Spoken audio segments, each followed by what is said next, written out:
It's March 7th, 2014.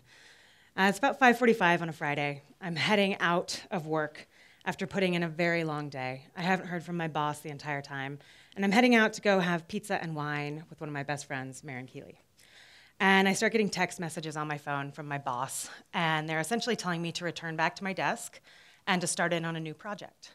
And I had made a commitment to Maren that I was taking very seriously to have pizza and wine that evening, and was telling myself that I wanted to be as present as I could with her, so I made a decision that would change my life. I walked out the door and I turned off my phone. I went to dinner, and we had this gorgeous dinner. I had recently, about a year prior to this, studied and gotten my MBA with a focus on sustainability, and Maren was actually studying at the time to get her MBA with a focus on sustainability. It was a mutual interest we shared. I was working in the publishing industry at the time, and Maren asked me a question that sparked something for us. It was, why doesn't a print magazine about sustainable business exist? A well-curated, beautifully designed, sexy print publication that speaks to our peers and colleagues. And I essentially didn't believe her. I was like, something's got to exist. But it was kind of one of those questions that danced with us throughout the remainder of dinner. We were so intrigued by the question that we went home. We enlisted my husband's help. We got our laptops out, and we just started researching this over another bottle of wine. And about 10 o'clock in the evening, three 30-something-year-olds identified what we believed to be a massive hole in the publishing industry market. So we went to bed. It was one of those ideas I was very excited about, but knew nothing was going to come of it. It was crazy, whatever. I went to bed. I woke up the next morning. I turned my phone on, and I had upwards of 30 text messages from my boss that essentially decreased in their respect for me as a human being as the evening wore on. And at 1 o'clock in the morning, I had an email in my inbox, and I had been fired.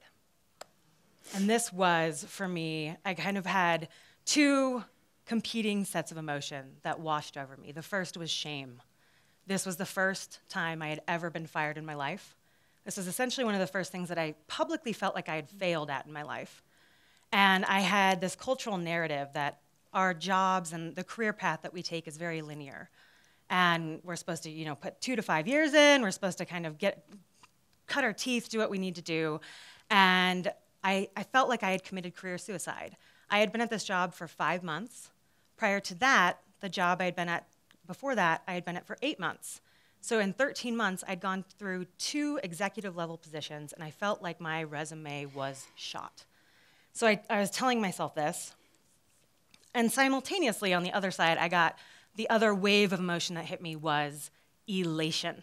I was so happy. I was free. I felt so excited. And I started to think about the opportunities that could come as a result of me being fired. And the first thing I thought about was this business idea we had. And the rest of the day, what I actually started thinking about was, yes, this is a crazy idea, but what would happen if we actually succeeded? So that's Meghan's side of the story. You might have noticed that she's the kind of gal that gets pretty excited about things. She tends to dive in head first, doesn't look back. It's one of my favorite qualities of hers. However, I'm not the same way. I tend to need to take my time with things, think through them a little bit. I definitely don't dive in head first. And I even tend to be a little bit more skeptical overall. Yet, It's true. this idea, there was something about it. I'll give you some context for where I was coming from. In undergrad, I studied sculpture and philosophy of aesthetics. 2 degrees that when I told friends or family about them, they said, cool. What are you going to do with those degrees? Truth was, I didn't know. When I graduated, I opened my eyes, looked around the world, and felt like I saw a world fraught with problems, all desperately seeking solutions. I was frustrated. I felt like I'd studied the wrong thing, wasted time and money. But I knew I wanted to be a part of creating solutions to those problems. Since then, I've come to appreciate a lot of the things that I learned in studying those 2 things. And throughout my 20s, I spent time thinking about what being part of solutions might look like. During that time, I worked predominantly as a line cook and a chef. But that decade led me to studying sustainable business. So there we were, that night. This idea had been sparked. We couldn't really shake it. Granted, I didn't wake up the next morning thinking that the universe was telling me anything whatsoever. I needed a few days, but I thought about it on my walks, and something about it just felt worth pursuing. So we got back together, and we decided we're going to dive in. We're going to try this out. We incorporated the business. We set about creating our first issue, built a website, and realized somewhere along the way that we're going to need some capital to get this thing off the ground. In both of our business programs, we'd studied crowdfunding. Neither of us had ever run a crowdfunding campaign, but we thought, you know what? Let's give it a go. We set a fairly audacious goal of raising $50,000 in 30 days. We spent every waking moment of those 30 days devoted to promoting this crowdfunding campaign. We did everything we could to just call attention to it. We shared it with our friends and family, talked about it with pretty much anyone who would give us the time of day and listen to what we were trying to pull off. We got really, really close. We raised $42,800. However, our campaign was on Kickstarter. And for those of you who don't know the way Kickstarter works, it's a model where if you make your goal, you keep it all. You walk away with all of it and more if you exceed your goal. Pay Kickstarter a small fee, and you get to dive into your creative project. If you don't make your goal, everything goes back to those generous supporters who donated to your campaign. Adding insult to injury, Kickstarter counts down by the second in the last 2 minutes of your campaign. So we were sitting on the floor of my apartment, watching those seconds tick away, realizing we're not going to get there. It was as though we were watching our dream slip through our fingers. We had to ask ourselves, what do we do next? And we did fail. We failed very publicly in front of our family and friends. We lost $42,800. And we took a week off. And to say that we were demoralized and crushed during this week would be an understatement. But we decided to come back after a week. We got together and we asked ourselves 2 questions. The first was, in 1 year from now, will we look back on this day as a day that we will regret for the rest of our lives? The second was, what is actually the larger risk here? Is the larger risk trying again and potentially failing again? Or is it giving up on our dream and moving forward, leading a mediocre life knowing that we had given up on that thing that we were really excited about? Once we kind of framed it in that context, the answer was clear. We launched another crowdfunding campaign.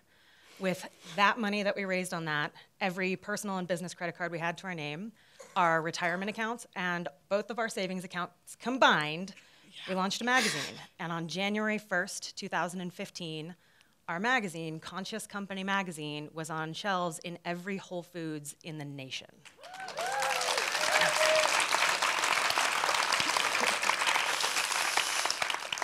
And the last 2 years from then have been astounding. We've put out 10 issues. We've been picked up by Target, Kroger, Barnes & Noble, Books A Million. You name it, we're there in terms of the retail space. We're kind of building out from the magazine in 2017, blossoming into a full-fledged media company, with the magazine being one of the things that we're doing. We're going into in-person events, online education. We're launching a jobs board in 2017. And as we look back over the last 2.5 years of being young 30-somethings at the helm of a burgeoning media company, yes, absolutely, there are your traditional entrepreneurial characteristics that have led us to where we are: grit, tenacity, perseverance, ingenuity, patience. But there is one thing that defined Maren and I's story, and that was the ability to reframe risk. So it's my belief that we're actually kind of living right now in a fear-based society. We are deluged on a daily basis by news and the media, giving us negative story after negative story, making us assume the worst of every situation. I think this is especially true for women.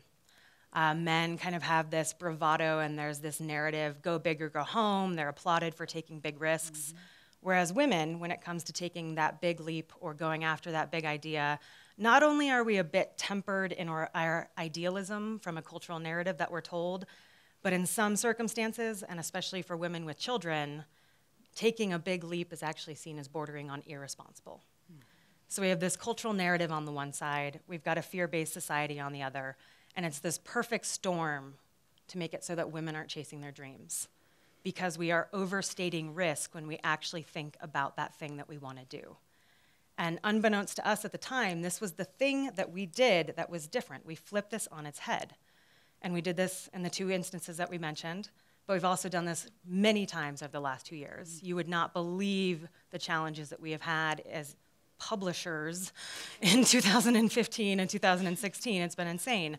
But those 2 times, one, the first when we launched the business, instead of asking ourselves, what are all the things that could go wrong? Because everything should have gone wrong. Objectively, this idea was insane. We had 5 months of publishing experience between the 2 of us. We had no money. Neither of us had ever launched a business before besides selling advice at the age of 7 outside of Wrigley Field. And we had no clue what we were doing. But what we chose to focus on throughout that time was not what are all the things that could go wrong, because they should have, but what are all the things that could go right? And the question that was the most important was, what would happen if we succeeded? And we chose to focus all of our time and attention on that. The second time was when our crowdfunding campaign failed. We reframed risk again at that point, not to be, okay, what is the larger risk here? Is it trying again and failing again publicly in front of our friends and family? Or is it giving up right now, leading a purely mediocre life from this point forward, knowing that that thing that fed our soul, that we both fell in love with, was something that we actively gave up on? As you can imagine, along the way, lots of people have asked us the question, why would you start a magazine? I mean, it's 2015. A magazine, a print magazine? I thought print was dead. We've heard it, and for all the reasons Meghan just explained to you, it's a darn good question. Our reasoning, though, was twofold. The first, we believe in the power of narrative and storytelling to inspire, to educate, and to change minds. The second, and this is something that Meghan and I share as a core belief of ours, that purpose-driven business, conscious business, can drive more positive change on the planet than politics or philanthropy. Business is the largest aggregator of human potential that the world has ever seen. It's amazing. Not to mention the fact that businesses have to be efficient with their resources, something that all of us and the entire world could learn a little bit about. And when they're operated well, businesses can be wealth generating for all of their stakeholders. But that was just our idea. We're standing up here today wondering about your ideas, your dreams. What is that thing that you've held yourself back from pursuing? We're challenging you today. Instead of asking yourself about all the things that might not work out, or telling yourself about all those things that could go wrong, put those aside for a moment. And instead, ask yourself, what are 3 amazing things that could happen if you were to be successful? Focus on your list of pros, not the cons, and go after it. Thank you.